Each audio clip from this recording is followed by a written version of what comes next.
제가 설교 시간에 서로 손을 잡거나 혹은 마주 바라보며 인사는 잘 권면을 안 합니다. 저도 해보니까 쑥스럽더라고요. 그런데 오늘은 왠지 그러고 싶어지는 날입니다. 우리 서로 옆 사람, 뒷 사람과 손을 마주 잡으면서 오늘도 애쓰셨습니다. 인사 나눠보십니다. 오늘도 애쓰셨습니다. 예, 예.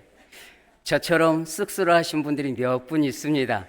그 몇 분들을 위해서 저는 이런 인사를 자제하는 편인데 오늘은 좀 변화를 주었습니다. 오늘 목사님하고 점심 때 또 맛있는 맛집에 가서 제가 사드린다 했는데 결제까지 목사님 하시고 제가 또 경치 좋은 곳에서 커피는 제가 대접해서 같이 좋은 대화 시간을 가졌습니다. 그러는 중에 오늘 또 한 가정이 또 장례가 나서 하나님의 부르심을 받아서 믿음의 권사님이 가셨다라는 얘기를 들었습니다. 아무쪼록 믿음의 가정에 위로함이 있길 바라고 장례 절차 속에서 남겨진 우리가 유가족을 위로하고 우리 또한 그 가는 길을 대기자로서 은혜롭게 먼저 가신 분을 기리면서 우리 또한 간다라는 그런 관점에서 남겨진 시간 안에 주어진 시간 안에 신앙 안에서 승리하시고 기쁨으로 승리하는 우리가 되길 원합니다. 오늘 교회 뒤에서 앉아 있는데 비슷한 것 같아요. 오랜만에 정말 구수하게 들어봤습니다. 그랑께 나도 금방 따라가제.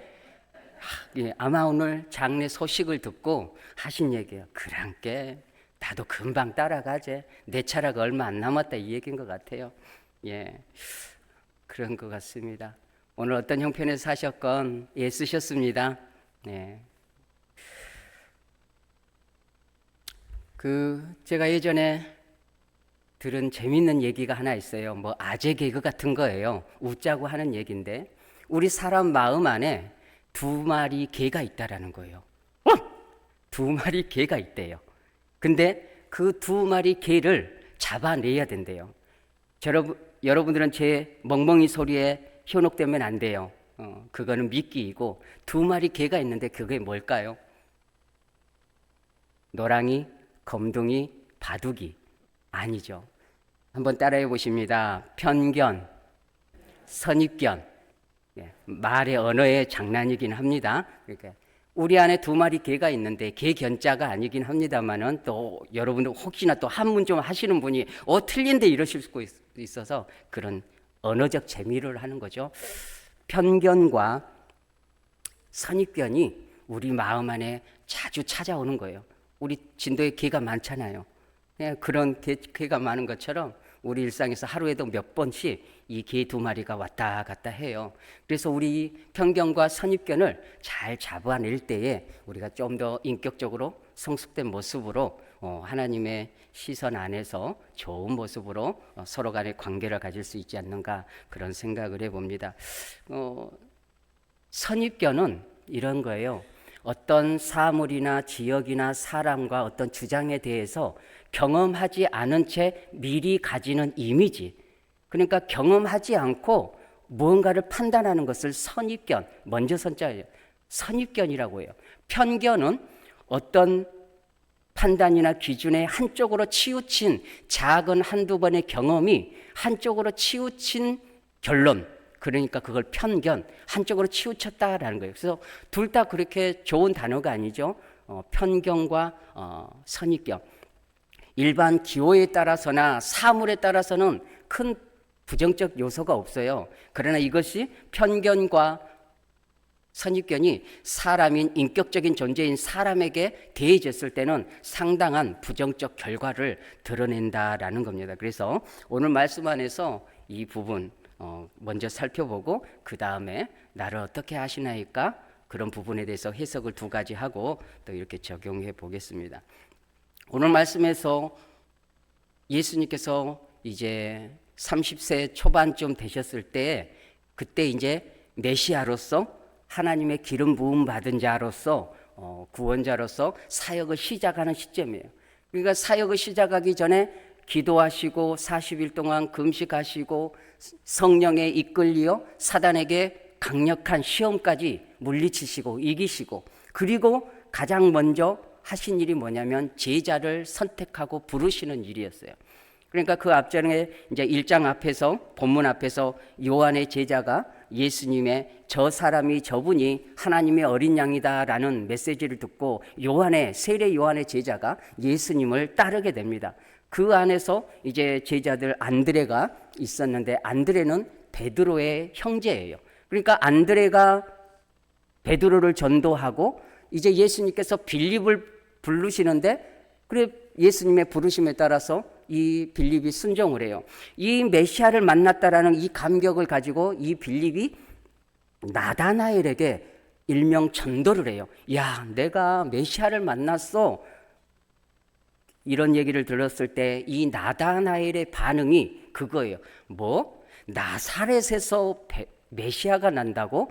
이런 반응 속에서 오늘 본문이 그런 겁니다. 그러니까 이 나다나엘이 가지고 있었던 선입견과 편견이 메시아를 만날 수 있는 그 상황 속에서 부정적 편견, 선입견을 가지고 있었던 나다나엘의 모습에서 우리가 교훈을 좀 먼저 갖고자 합니다. 먼저 나사렛이란 지명인데, 이 나사렛이 그 당시에 어떠한 이미지로, 어떠한 모습으로 비춰졌길래 이 나다나엘이 나사렛에서 무슨 선한 것이 날 수 있느냐라고 깜짝 놀라고 부정했던 이유가 있지 않겠습니까? 그래서 이 나사렛은 예수님의 어머니라고 표현할까요? 물론 예수님은 동정녀 마리아 몸속에 성령으로 잉태되어졌지만 어쩔 수 없이 예수님의 마리아의 몸을 통해서 사람으로 나셨기 때문에 어머니인 거죠. 그 동정녀 마리아 고향이 나사렛이에요. 그 나사렛에서 살고 있는 동안 가브리엘 천사가 찾아와서 성령에 잉태된 예수 그리스도가 잉태될 것을 천사를 통해서 메시지를 듣게 되는 거죠. 그런데 이 나사렛이라는 지역이 갈릴리 지역에서도 한 10km쯤 떨어진 곳에 극히 촌락이에요. 아주 작은 마을이고, 그리고 구약에서 한 번도 두드러지게 띄어진 이슈가 된 크게 소문난 지역이 아니란 거예요. 경제적으로도 종교적으로도 이러한 문화적으로도 소외된 지역, 이런 지역이었다는 거죠. 그러니까 어느 누가 들어도 그것은 별 볼 일 없는 곳이야 라는 것이었죠. 지난번에 어떤 사마리아 지역은 뭐였어요? 아수르로에 빼앗겼을 때 혼혈이 됐다는 거였죠. 그래서 사마리아인들을 유대인들이 극히 경멸했다는 거죠. 그 사마리아하고 멀지도 않아요. 그러니까 아무쪼록 혼혈된 그 영향이 이 나사렛도 어느 정도 있었다. 그러니까 이 사마리아 정도는 아니지만 나사렛에 대한 경멸과 무시의 그러한 모습도 있었다. 우리 진도도 참 멀잖아요. 수도 서울에서 보면 아주 멀어요. 옛날에 버스를 타면 얼마나 멀었습니까? 지금은 SRT나 KTX를 타면 2시간 반인데, 그래도 지금은 다 차 타 지역보다는 멀어요. 근데 서울에서 진도, 우리 진도 안에서도 저도 일을 이렇게 예전에 할 때 나가보면 진도에서도 별로 안 가고 싶은 지역이 있어요. 그게 어디냐면 지산면을 꼬불꼬불 지나 심동이나 세포나 가, 이런 데 같으면 다른 데보다 2배, 3배, 4배의 시간을 걸려서 가야 되고 올 때도 시간이 그만큼 걸린 거예요. 그러니까 진도읍도 서울에 비하면 상당히 시골인데 이 진도읍에서도 더 들어간 심동이나 가학이나 세포 정도, 혹시나 그쪽이 고향인 분들은 오해 없으시길 바랍니다. 멀다라는 뜻으로 말씀을 드리는 겁니다. 그만큼 촌락이고 외진 곳이니까 우리나라는 그래도 이런 속담이 있어요. 개천에서 용난다. 그래도 자수성가해서 뭔가 할 수 있는 기회는 주어진다라는 그러한 좋은 의미의 어떤 이야기도 있지만 이 유대인들에 있어서는 그러한 개천의 용나는 그러한 일들은 없었다. 나사렛에서는 용나는 일이 없다. 단정적으로 선입견, 편견을 가지고 있었다. 그래서 나사렛에 대한 그런 이미지가 그랬어요. 그래서 배운 것도 출신도 보잘것없는, 그래서 다들 이런 거죠. 유대인들은 메시아가 나사렛에서 말도 안 돼, 이런 것이 유대인뿐만 아니라 나다나엘이 가지고 있었던 이미지였다라는 겁니다.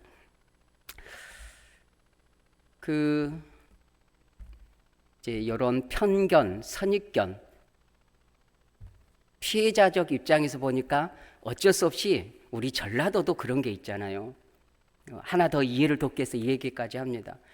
다른 타 지역보다 팔도에서 전라도 지역이 현대 정치사 속에서 어딘가 모르게 편견과 선입견으로 많은 그런 이미지가 더 씹혀졌어요.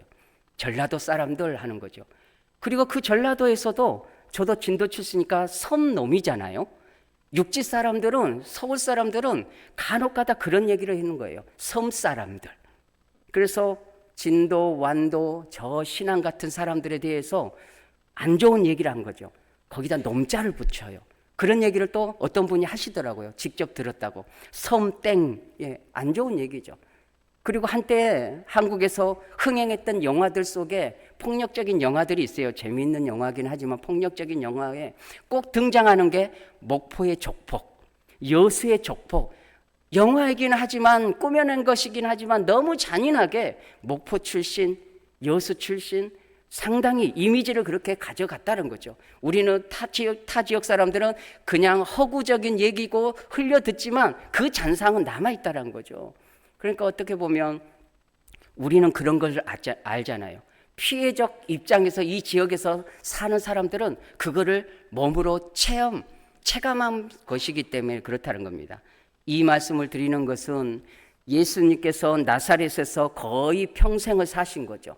나시기만 베들레헴으로 가신 거죠. 임시적으로. 그리고 애굽에 잠깐 헤로당이 죽이겠다고 하니까 피했다가 돌아오셔서 근 28년, 29년을 공생의 시작 전까지 나사렛 사람, 천대받는 지역, 개천에서 용나지 않는 미천하고 무지한 그런 지역으로 오명을 가진 채 그곳에서 사셨다는 거죠. 그러니까 대번에 친구인 빌립이 얘기했을 때 무슨 나사렛에서 선한 것이 날 수 있느냐라고 바로 이렇게 나다나엘의 반응을 보게 되는 겁니다.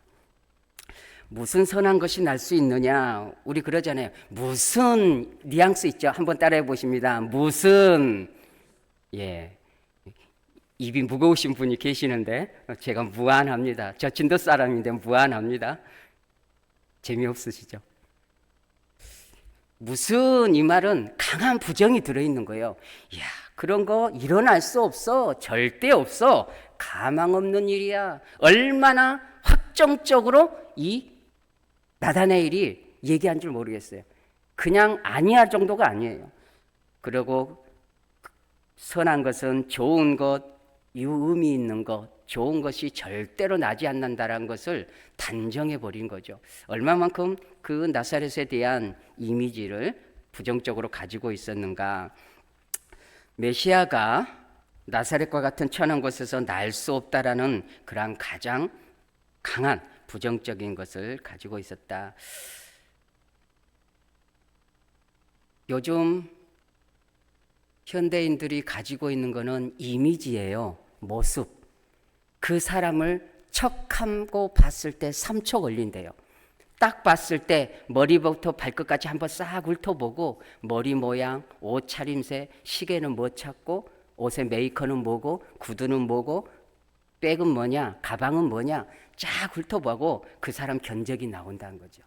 그래서 속이 어떻든 눈구렁이가 있든 도둑놈이 있든 사기가 있든 그건 보지 않고 번지르르 하면 물론 사람은 가꾸고 잘 관리해야 되죠. 그러나 요즘 시대가 너무 이 이미지화 되어 있다는 거죠. 사람의 형태, 모양, 옷, 금고리, 팔찌 이런 것으로 쉽게 평가해 보인다는 거죠. 그래서 젊은 사람들이 폼생, 폼사, 폼에 살고 폼에 죽는다는 유행인 것까지 나왔어요. 그러니까 사람들이 자꾸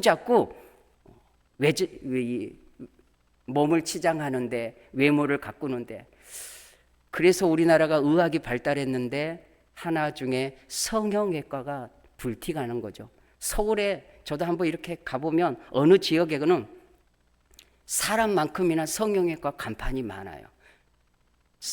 고3 정도 되면 혹은 고1 되면 미리 성형을 다 한대요. 취업 때문에, 연애 때문에, 출세 때문에 자기 인생 얼굴 하나로 바꿔보려는 거죠. 어느 정도는 공감이 돼요. 저도 한번 코 좀 세워볼까 생각은 안 해본 적은 아니에요. 예, 그렇다고 안 했습니다.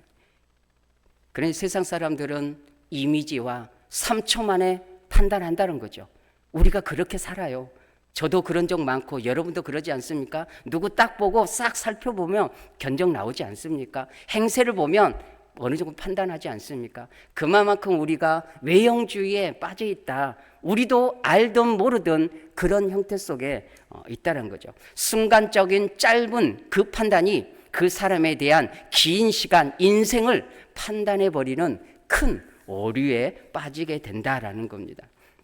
그래서 성경은 이렇게 말씀합니다. 야고보서 2장 1절에 내 형제들아 영광과 주 곧 우리 주 예수 그리스도에 대한 믿음을 너희가 가졌으니 사람을 차별하여 대하지 말라. 우리가 주 예수 그리스도에 대한 믿음을 가졌으니, 믿음을 안 가졌다면 명분이라도 있어요. 아, 나는 믿음 없어, 하나님을 믿지 않아, 겉만 좋으면 번지를 하면 돼, 그것이 최고지, 그러면 인정할 수 있어요. 그러나 우리는 주 안에서 믿음이 있는 거로, 그것도 필요하지만 그것 자체를 부정해서는 안 되겠죠. 그러나 그것보다도 먼저 그 내면의 믿음으로 사람의 중심을 보고 사람을 차별하지 말자. 여기서 이 본문에서 야고보서 2장에서 차별은 빈부, 가진 자와 없는 자, 이 차이를 얘기하는 거예요. 교회에 들어오면 번지르하면 좋은 자리 주고 볼품 없으면 아무 데나 앉거나 내 발등상에 앉아라, 좀 단도적으로 얘기하지만 차별하지 말고 빈부로, 학식으로, 있는 것으로 판단하지 마라라는 거죠. 우리가 그러지 않습니까? 일생 동안 애쓰셨잖아요. 누가 돈 안 보고 싶어서 안 벌었습니까? 가난한 것이 자랑도 아니지만 부끄러움도 아닙니다. 한번 저와 같이 고백해 봅니다. 가난이 자랑은 아니지만 부끄러움도 아니다. 못 배운 것이 자랑은 아니지만 부끄러움도 아닌 것입니다. 얼굴이 잘 생기지 못한 것이 자랑은 아니지만 부끄러운 것은 아니다라는 것이죠. 차별하지 말자라는 거죠. 차별. 우리는 믿음 안에서 있기 때문에 이 시각이 아주 중요합니다. 우리가 잘 아는 말씀 사무엘상 16장 7절 하반절에 내가 보는 것은 사람과 같지 아니하니 사람은 외모를 보거니와 나 여호와는 중심을 보느니라. 중심을 본다 했습니다. 이 말씀을 더 설명할 필요는 없을 것 같습니다. 나는 이해하는 사람인가 아니면 판단하는 사람인가? 나는 이해하는 사람인가 판단하는 사람인가? 우리는 어쩔 수 없이 죄인이라고 고백하지 않습니까? 아담과 하와가 선악과를 따먹고 나서 하나님과 우리 사이에, 인간 사이에 단절, 죄가 들어와서 단절이 됐죠. 그리고 죄인으로 살면서 여러 가지 어떤 형태가 드러나는데 그 중에 하나가 선악을 알게 됐다는 거죠. 선악을 알게 됐다. 하나님과 같이 됐다는 뜻은 뭐냐면 내가 그 하나님 자리에, 왕의 자리에 앉아서 재판관이 돼서 심판자의 자리에서 옳다 그러다 잘났다 몰랐다를 판결하는 판결자가 됐다는 거죠. 이게 어디서 나왔느냐? 죄성에서 나왔다는 거죠. 원래는 다 선한 것이고 원래는 다 그리스도 안에서 좋은 것인데 우리가 죄인 되음으로 인해서 우리가 하나님의 자리를 탈취해서 우리가 심판의 자리에 앉아서 사람은 이렇다 저렇다 쓰다 달다라고 판단하기 시작했다는 거죠. 그래서 내가 왕이 돼버린 거죠.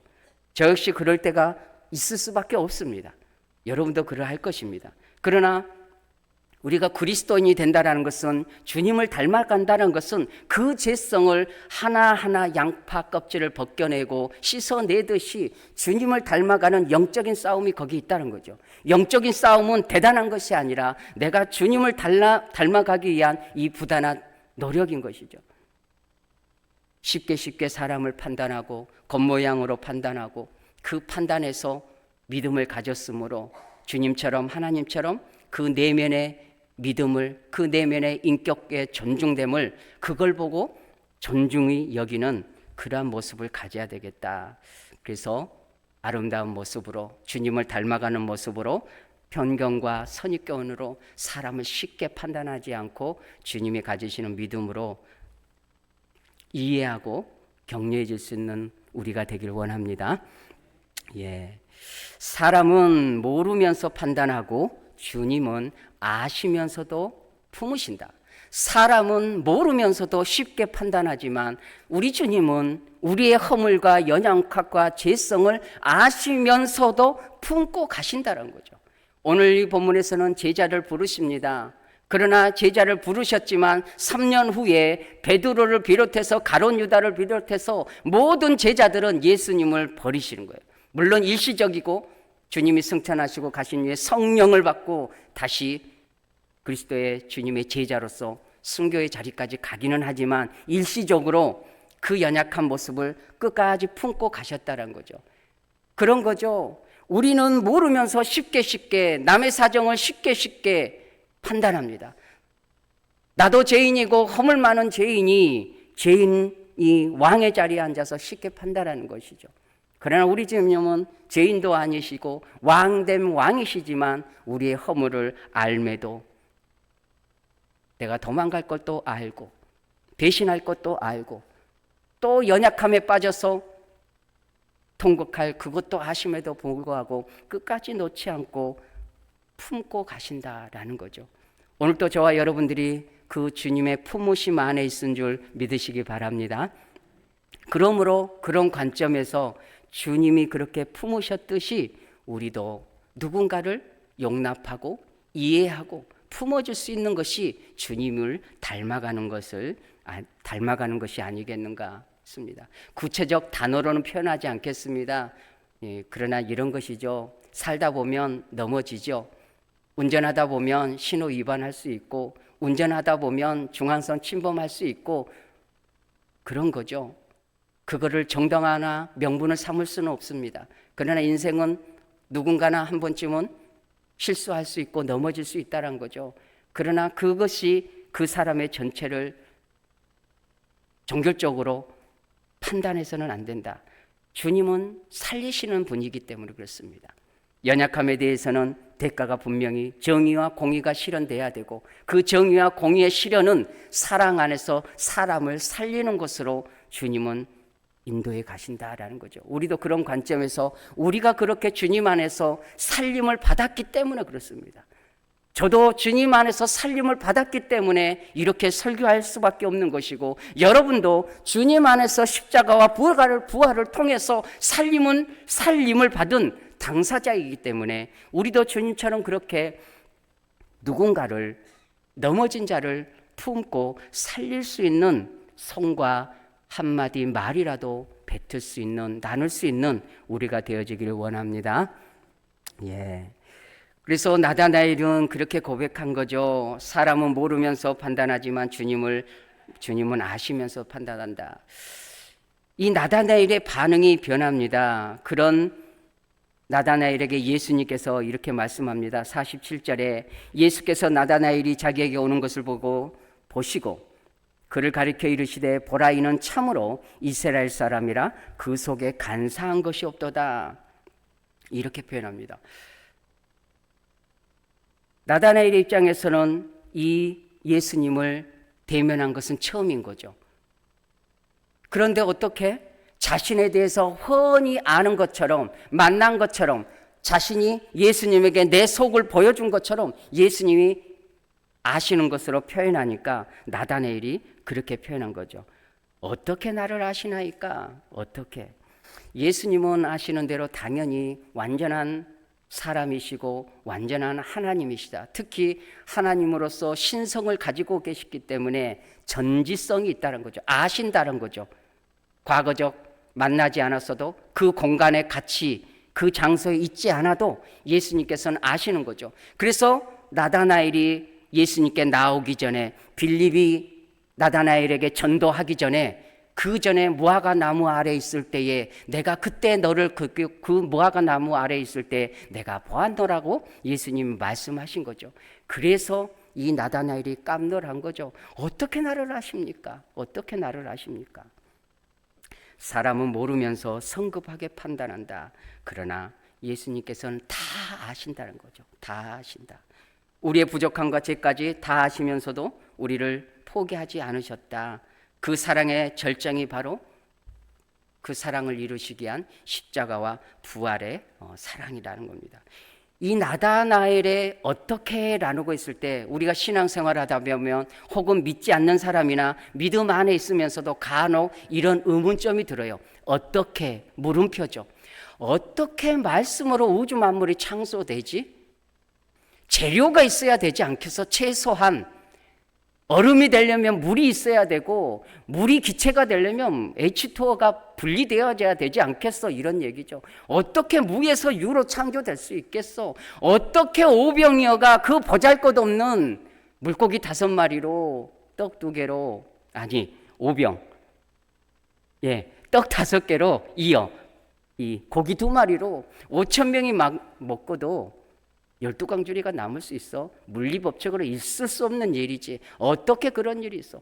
어떻게 죽은 지 사흘이 돼서 냄새가 나고 물이 흐르는데 죽은 나사로가 살아날 수 있지? 어떻게 일어나라 했을 때 안진뱅이가 38년 병자가 일어날 수 있느냐?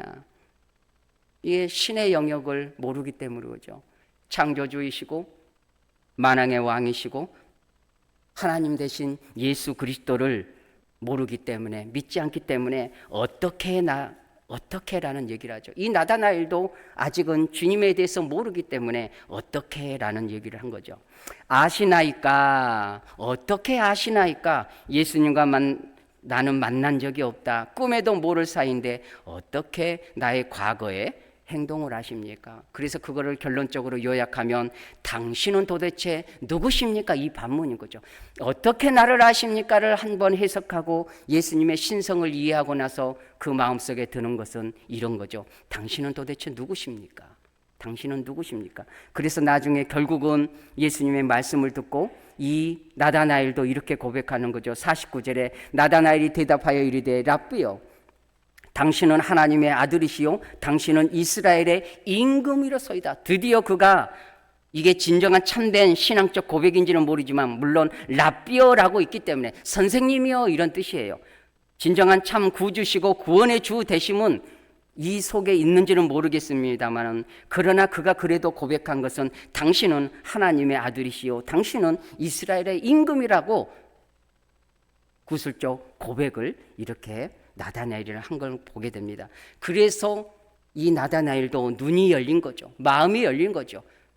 나사렛에서 무슨 선한 것이 날 수 있어? 어떻게 당신이 나를 안다고 그렇게 쉽게 표현합니까? 이랬던 나다나엘이 이제는 당신은 하나님의 아들이시고 당신은 이스라엘의 임금이다 라고 표현하면서 전생에 자신의 것을 내려놓고 주님을 따르는 제자의 길을 선택하는 따르는 사람이 됐다라는 것이죠. 여기서 우리가 한 가지 이런 찬송이 생각납니다. 찬송 90장에 주 예수 내가 알기 전 이런 찬송이 있는데 제가 조금 부른 다음에 우리 같이 가사 띄우면 할게요.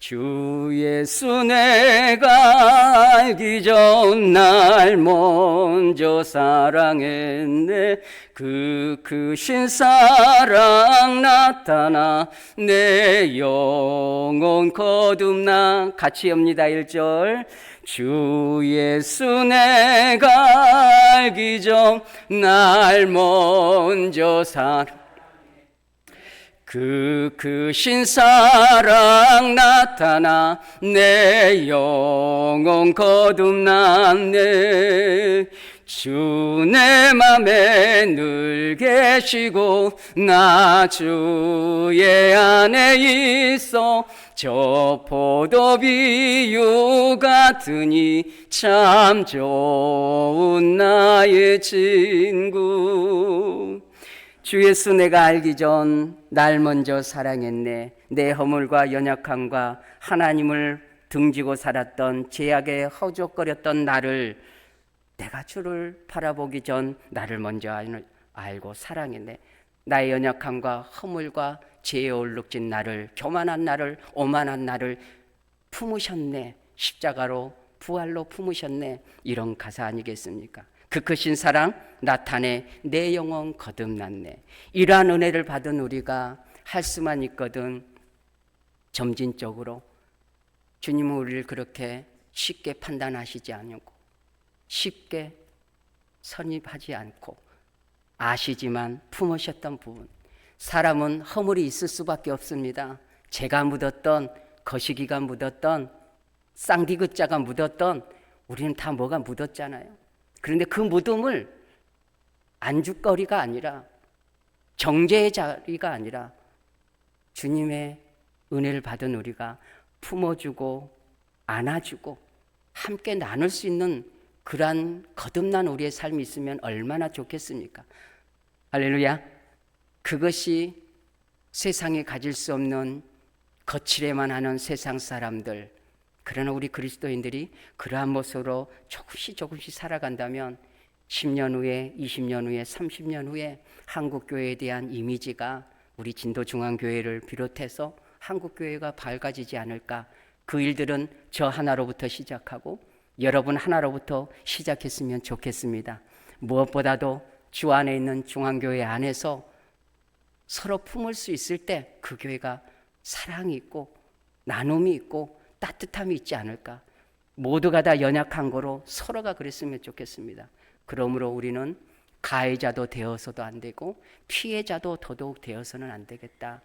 그런 생각을 좀 해봅니다. 오늘 본문 안에서 내가 너를 보았노라, 이 말씀 속에서 참 위로가 되는 것을 정리해 보겠습니다. 사람은 몰라도 또 된다. 주님이 보았노라는 이 말씀 속에서 적용을 해보는 것입니다. 주님이 보았노라, 내가 보았노라, 내가 알았노라 라는 얘기죠. 사람은 몰라줘도 괜찮습니다. 주님이 아신다면 묵묵히 갈 수 있습니다. 이러한 신앙적 고백, 주님이 아시고 주님이 위로해 주시고 용기를, 믿음을, 소망을, 그 주님이 아심에 대한 믿음이 생긴다면 넉넉히 걸어갈 수 있는 우리의 믿음의 길이란 것입니다. 사람들은 혹여 나를 오해할 수 있죠. 충분히 오해합니다. 그러나 주님이 나를 오해하지 않으시면 됩니다. 혹은 오해한 자리 속에서 머물지 않고 주님께 나아가면 주님 앞에서나 사람 앞에서나 우리의 연약함을 털어낼 수 있는 그런 용기 또한 우리에게 있어지기를 원합니다. 사람을 의식하는 신앙생활에서 주님의 눈을, 시선을 의식하는 신앙으로 간다면 얼마나 좋겠습니까? 또한 이 내가 보았노라, 내가 알았노라 이 표현 속에 우리 현대를 살아가는 우리에게는 이 군중 속에 외로움이 있어요. 공동체 속에 외로움이 있고 가정 속에 있어도 외로움이 있고 어딘가 모르게 공허함이 우리에게는 공존을 한단 말이죠. 정도의 차이는 있지만, 그런데 그 공허함 속에, 관계적 공허함 속에 주님이 그런 거죠. 내가 보았노라, 내가 함께 하노라.